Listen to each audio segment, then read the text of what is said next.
കേന്ദ്ര സർക്കാരിനോട് മാപ്പ് പറഞ്ഞ മെറ്റ സിഇഒ മാർക്ക് സക്കർബർഗ് എന്ന വാർത്ത പുറത്തു വരുന്നു.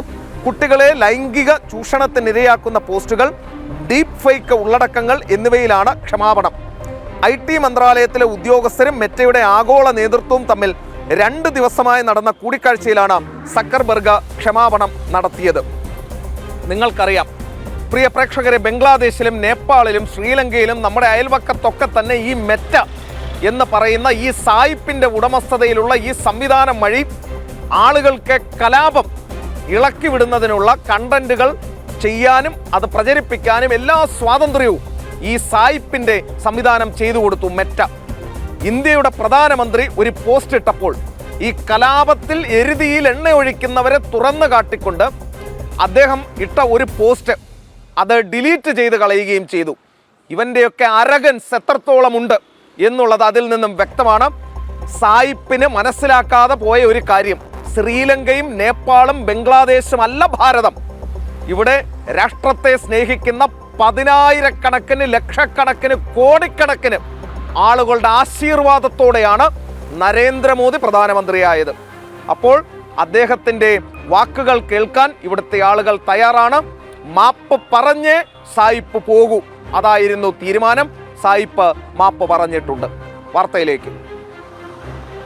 മെറ്റയുടെ സോഷ്യൽ മീഡിയ പ്ലാറ്റ്ഫോമുകളിൽ കുട്ടികൾക്കെതിരായ ലൈംഗികാതിക്രമ ഉള്ളടക്കങ്ങൾ, ഡീപ് ഫേക്കുകൾ എന്നിവ പ്രചരിച്ചതിലും ഉള്ളടക്ക നിയന്ത്രണത്തിലെ വീഴ്ചകളിലുമാണ് മെറ്റ സിഇഒ മാർക്ക് സക്കർബർഗ് കേന്ദ്ര സർക്കാരിനോട് മാപ്പ് പറഞ്ഞത്.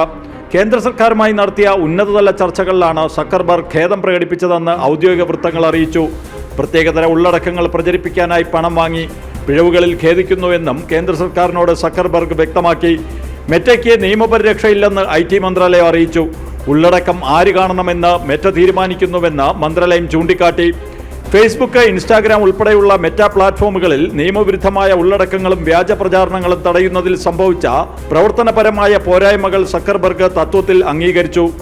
പ്ലാറ്റ്ഫോമുകളുടെ ഉത്തരവാദിത്വത്തെക്കുറിച്ചും ഉള്ളടക്കങ്ങളുടെ പരിശോധനയെക്കുറിച്ചും വിപുലമായ ചർച്ചകൾ നടന്നുവെങ്കിലും പ്രധാനമന്ത്രി നരേന്ദ്രമോദിയുടെ വീഡിയോ നീക്കം ചെയ്തതുമായി ബന്ധപ്പെട്ട വിഷയം യോഗത്തിൽ ചർച്ചയായില്ലെന്ന് സർക്കാർ വൃത്തങ്ങൾ വ്യക്തമാക്കി.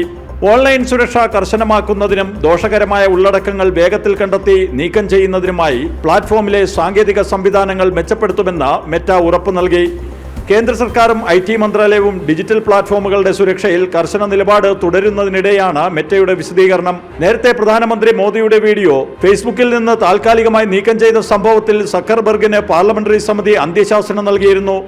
സംഭവത്തിൽ സക്കർബർഗ് മാപ്പ് പറയണമെന്നും കുറ്റക്കാരായ ഉദ്യോഗസ്ഥർക്കെതിരെ നടപടിയെടുക്കണമെന്നും പാർലമെന്ററി IT സ്റ്റാൻഡിംഗ് കമ്മിറ്റി ആവശ്യപ്പെട്ടു.